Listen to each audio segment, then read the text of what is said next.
Now the writer says that his shoes, the cobbler's shoes, look like prototypes. Prototypes here, original. The first shoes ever made in this world, they were prototypes, original. The first original or typical form of something. They look like prototypes, incarnating, putting a quality or idea into a concrete form. So they look like prototypes, incarnating the very spirit of all footgear. Footgear here, shoes, boots. So these look like the shoes made by this cobbler looked like original shoes, the original ideas of footgear, translating themselves into reality. They were prototypes translating the idea into a form. So anybody who saw the kind of shoes made by him would think that these shoes were the original. These shoes were perfect. These shoes were ideal. So these thoughts, of course, came to me later. Later, when I grew up, I got these thoughts about the shoes made by this man. Even when I was promoted to him at the age of 14, perhaps 14, now the writer says that he understood more and more about the cobbler only after he attained the age of 14 or when he was promoted to him. That means when he was old enough to go to him to place order for shoes. Only when he attained the age of 14, he understood the greatness of this cobbler. These thoughts came to me later, even though when I was promoted to him at the age of perhaps 14, some inkling here, idea, notion, haunted, kept troubling my mind me of the dignity of himself and brother. These thoughts, of course, came to me later, though even when I was promoted to him at the age of 14, I had a notion of the dignity of himself and brother. So the writer says these thoughts came to him later when he was promoted to him, when he became a young man, when the writer became a young man, when the writer became old enough to go to him to place order for shoes, he had some ideas about, some notions, some hints, inkling about the dignity of himself and his brother. Here he is talking about the cobbler and his elder brother.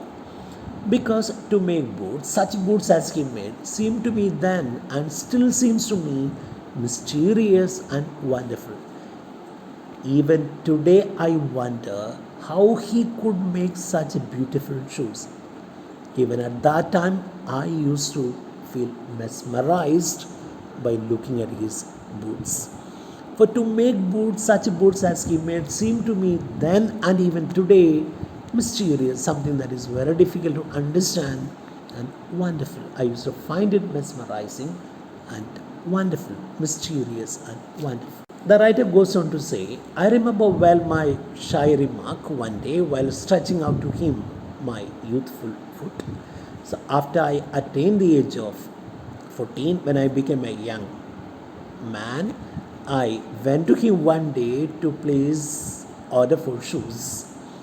At that time, I casually, with so much of hesitation, I remarked or I asked him a question while stretching out to him my youthful foot for measurement.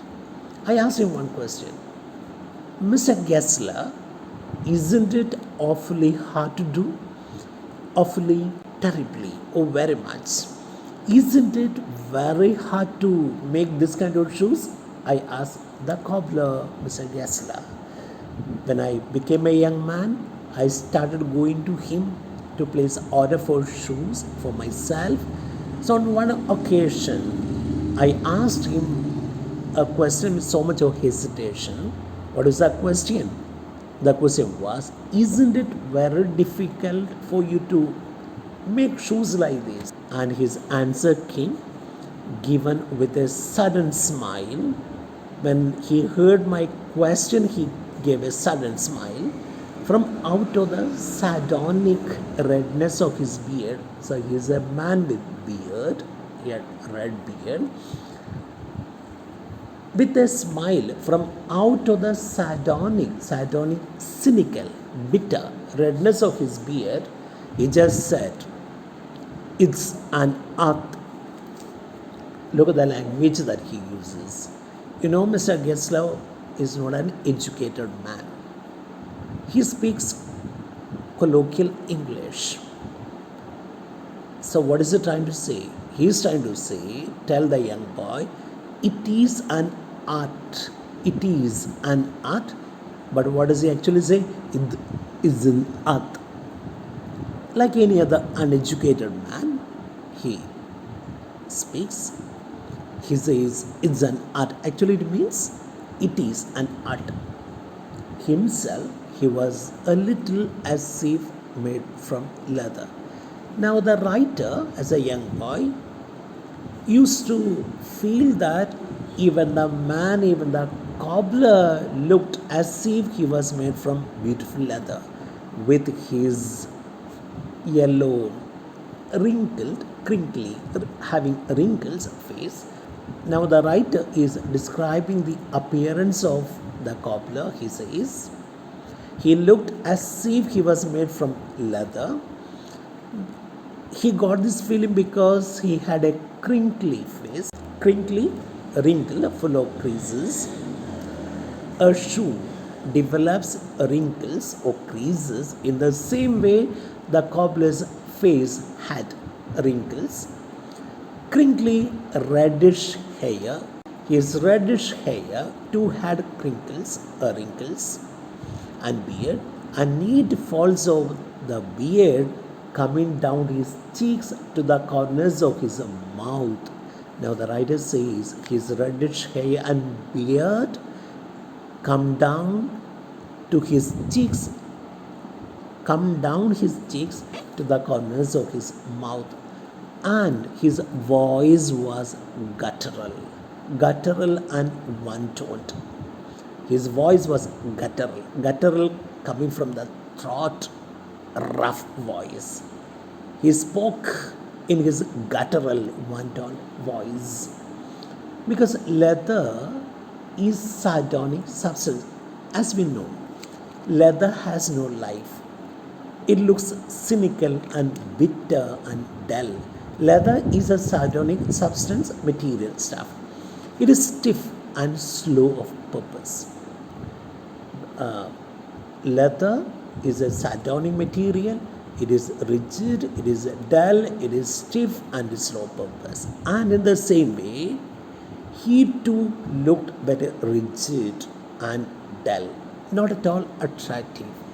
And that was a character of his face, except his eyes, save. So it means here except that his eyes, which were blue, grey blue.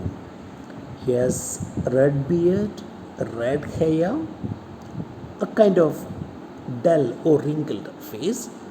Now he says his eyes were grey blue, had in them the simple gravity of one secretly possessed by the ideal. His eyes were very, very sharp. His eyes were, the grey blue eyes were very curious. And in his eyes, one could find the seriousness of gravity, seriousness, simple gravity of one who was secretly possessed, haunted by the ideal, the perfect. Idea here, the perfect. In fact, the prototype. So if you look at his face, you'll get a feeling that he is dull, he is bitter. But if you look into his eyes, you get a feeling that he is possessed by the concept of the ideal, prototype. His elder brother was so very like him. His elder brother almost looked like him, except he is a bit watery. Watery means thin, slim, paler in every way. He looks a bit thin. His elder brother was so very like him, though watery, weak, paler. He looks paler, more pale than the cobbler, the younger brother, in every way with a great industry. But he looks very, very hardworking. Industry, hard work. His elder brother, very much like him, but there are a few differences. What are they? He is weaker than the younger brother, paler than the younger brother, but he has got great industry. And sometimes in the early days, I was not quite sure of him until the interview was over. So when I was a young boy, I used to get confused. I could not tell one from the other easily. So I could be sure of him only after I spoke to him. Interview him, my conversation with him was over. Only after I finished my conversation with him, I would know whether I had spoken to the younger brother or the elder brother, because they looked almost the same. Then I knew that it was he, the cobbler, if the words "I will ask my brother" had not been spoken. Both sit in the same shop. Sometimes you will find the cobbler there. Sometimes his elder brother is seen. I used to get confused because it was very difficult for me to tell one from the other. But after talking to him for a while, I would come to know, I would understand whether I had spoken to the younger brother or the elder brother. I would know that I spoke to the younger brother if the words "I will ask my brother" had not been spoken.